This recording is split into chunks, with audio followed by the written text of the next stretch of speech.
Hello everyone, it's Rick Arter here with another video for you guys. Today we're going to be doing something a little bit different. There might be some of you guys out here that have done this, but I have never done this, and I've been reading a lot of stuff online. I've watched a few videos, and basically I am going to attempt to bake my GTX 280 in the oven because it is dead, as most of you guys know.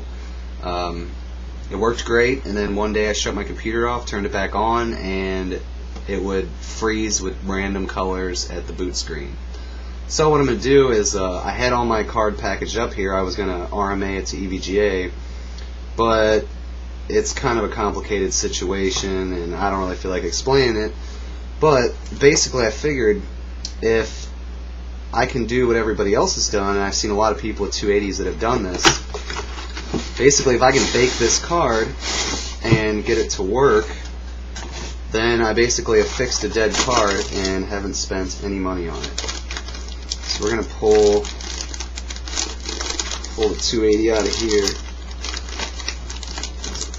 Tight fit.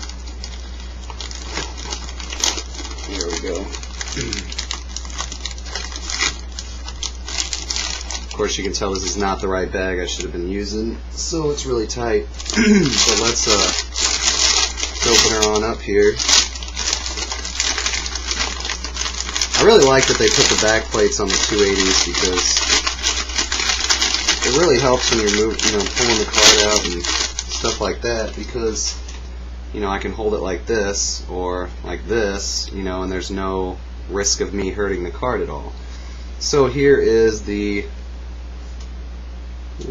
famous GTX 280 here, which ran so good for me, folding at home, gaming and all that, and I really miss having the card, and just all the hassle with the RMA and everything.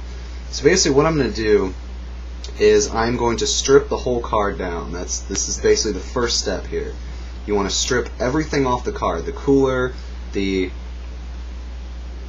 I/O plate there, and pretty much anything else you can get off. Of course, you can't take off the 6 and 8 pin, but when you bake it, which I'll go into more details here once I have the card all apart and I'm about to actually do this, but you actually bake it so it's hot enough to remelt all the soldering points and all the solder that runs through the card, but it's not hot enough to actually melt the plastic connectors or anything.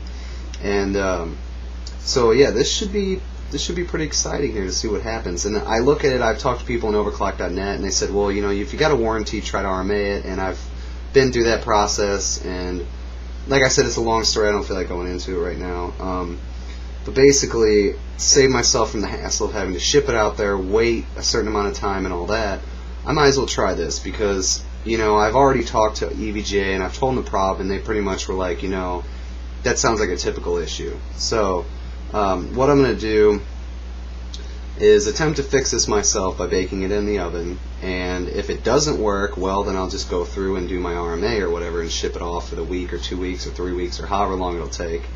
But if it does work, then hey, my GTX 280 is as good as new, because I've watched a few people with 280s.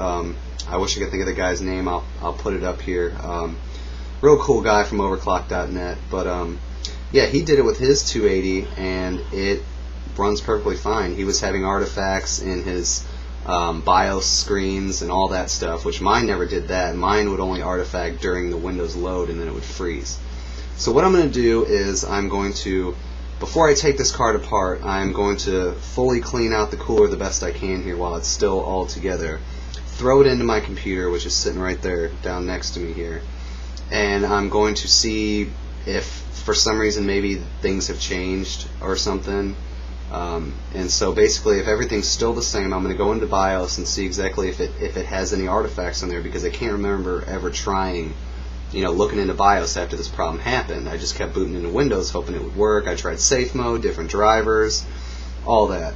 So I'm going to do that, and I will get back to you guys and let you know the outcome of that, and I will take this whole card apart. I'll probably make a video on taking it all apart. I know there's been other videos on that, but I figured it'd be kind of cool if anybody hasn't seen it, or just something to make a video about, because I've been kind of lagging on the videos lately, and I really apologize, but being that the holidays are coming up at my job, it's it's very, very busy this time of the year. So I've been working, 40 plus hours at work, and I've, trying to do my YouTube thing. I've been on forums. I've been, just working on a lot of stuff. I'm trying to get some of the overclocking how-to videos going.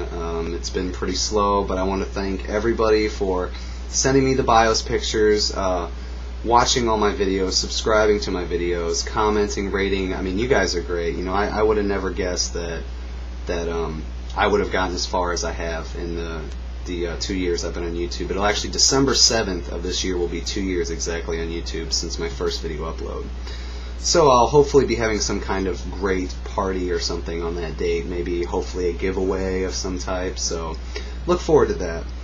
And yeah, guys, I will be back soon, so you guys take it easy, and if you're looking forward to seeing this, please rate, comment, and if you haven't, subscribe to my channel, because I am addicted to computers, and everything I make pretty much is about computers, and I throw a few car videos in there every once in a while because I'm a car nut as well. So I like drag racing, so I'll throw a few things in there every once in a while. But yeah, guys, GTX 280, bringing it back from the dead. Let's see what happens. Talk to you guys later.